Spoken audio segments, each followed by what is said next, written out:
నమస్కారం అండి. Happy morning to all.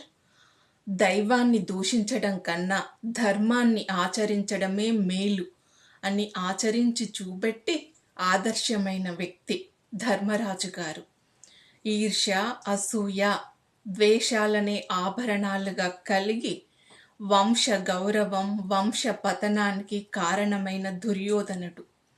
చెడు స్నేహము, తన మీద తనకు గల అతి నమ్మకంతో పతనమైన కర్ణుడు. వీళ్ళ ముగ్గురి గురించి మనం ఈరోజు తెలుసుకుందాం. సో భారతం తింటే గారెలు తినాలి, వింటే మహాభారతం వినాలి అని ఎప్పుడో చెప్పారు. సో ప్రతి ఒక్క క్యారెక్టర్ నుండి మనం ఎంతో కొంత నేర్చుకోవచ్చు. అయితే ఈ ముగ్గురు గురించి ఈరోజు తెలుసుకుందాం. ధర్మరాజు, కర్ణుడు, దుర్యోధనుడు. వీళ్ళు దాదాపుగా ఒకే ఏజ్ లోపల ఉన్నవారు. అటు 1-3 years డిఫరెన్స్. వీళ్ళ గురువులు కూడా ధర్మరాజుకు కర్ణుడికి డిఫరెంట్ అయినా కూడా ధర్మరాజు దుర్యోధనుడికి ద్రోణాచార్యులు, కృపాచార్యులు గారే. అయినా వీళ్ళిద్దరి లోపల ఎందుకు ఇంత వ్యత్యాసం వచ్చింది అనేది తెలుసుకుందాం. ఇకపోతే కర్ణుడు ఇతడు క్షత్రియుడుగా కాదు కాబట్టి అని గురువు నిరాకరించడంతో పరశురాముడి దగ్గరికి వెళ్ళి అబద్ధమాడి విద్యలన్నీ నేర్చుకున్నాడు. సో అబద్ధం ఆడడం వలన గురువు కనిపెట్టి తినని శాపం పెడతాడు. నేను నీకు నేర్పిన విద్యలన్నీ కూడా నీవు సరైన సమయంలో ఉపయోగించకపోవడం, అవి నీకు గుర్తుకు రావు, నువ్వు నేర్చిన విద్యలన్నీ కూడా నిరుపయోగం అవుతాయి అని శపిస్తాడు పరశురాముడు. ఇది మనము దీన్ని ఎలా తెలుసుకోవచ్చు అంటే, ఇప్పుడు ప్రజెంట్ సిచ్యువేషన్లో మనం కార్పొరేట్ రంగంలో కానీ ప్రైవేట్ సెక్టర్లో ఎక్కడైనా మనని రెజ్యూమ్లో మన స్ట్రెంగ్స్, వీక్నెస్ అడుగుతారు చూసారా. మనం అన్నీ రాసి పెడతాము, మన స్ట్రెంగ్త్, వీక్నెస్. వాళ్ళు అప్పుడు వాటితోని వాళ్ళకి ఏం అవసరం ఉండదు, మన యాటిట్యూడ్ని చూస్తారు.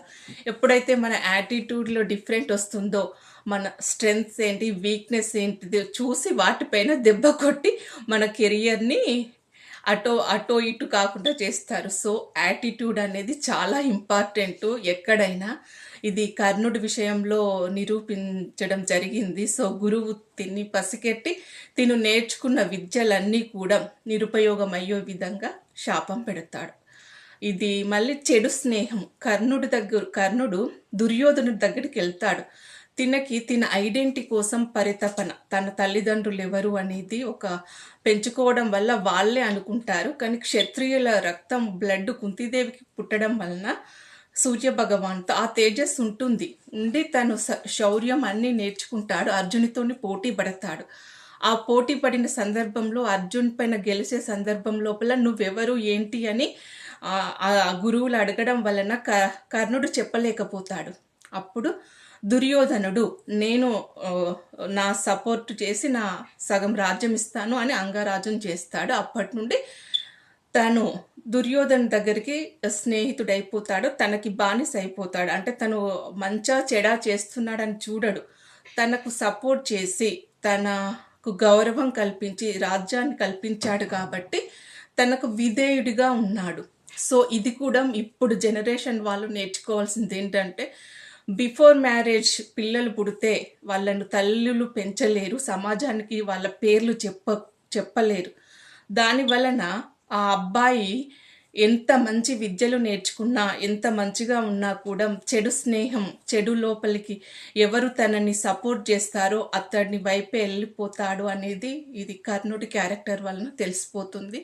సో ఇది ఇప్పటి జనరేషన్ నేర్చుకోవాలి. ఇకపోతే ధర్మరాజు గారు, చిన్నప్పటి నుండి చాలా కష్టాలు పడ్డారు. కుంతీదేవి గారికి పుట్టిన మొదటి సంతానము ఈయన.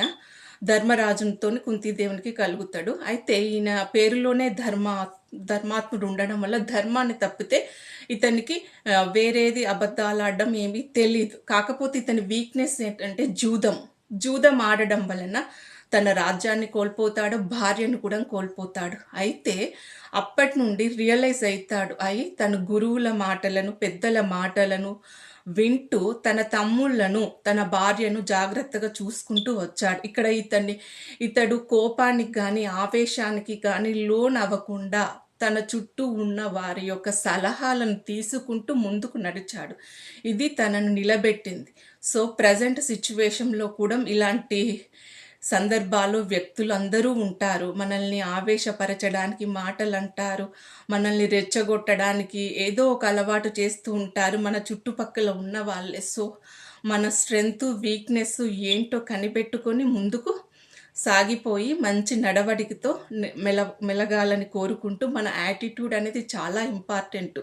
ప్రెజెంట్ ఉన్నప్పుడు, డబ్బు లేనప్పుడు ఎలా ఉన్నామో, ఉన్నప్పుడు కూడా అలాగే ఉండాలి. అప్పుడే మనం నిరాడంబరత్వంతోనే ఉండడం వల్లనే మనందరితోనే సమానంగా ఉంటాము.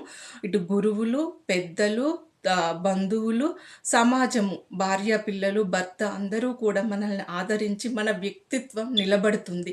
ఇది ఇప్పటి వరకే జరిగిపోయేది కాదు. నెక్స్ట్ జనరేషన్‌కి, నెక్స్ట్ మన జన్మ రాహిత్యం తెలుసుకోవడానికి ఈరోజు ఇక్కడ ఉంటున్నాము, రేపెక్కడ, ఈరోజు ఒక షర్ట్ వేసుకుంటున్నాం, ఇంకో రోజు ఇంకోటి వేసుకుంటాం. అంటే అదేవిధంగా జన్మ కూడా ఉంటుంది. ఫర్ ఎగ్జాంపుల్‌గా మీకు చెప్పాలంటే, ఒక పుట్టిన పాప ఏడుస్తుంది. ఎందుకు చెప్పండి?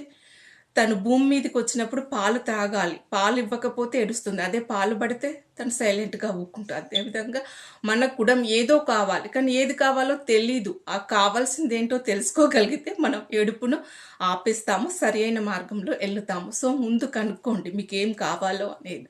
సో, అందరూ బావుండాలి. అందులో నేనుండాలి. మీ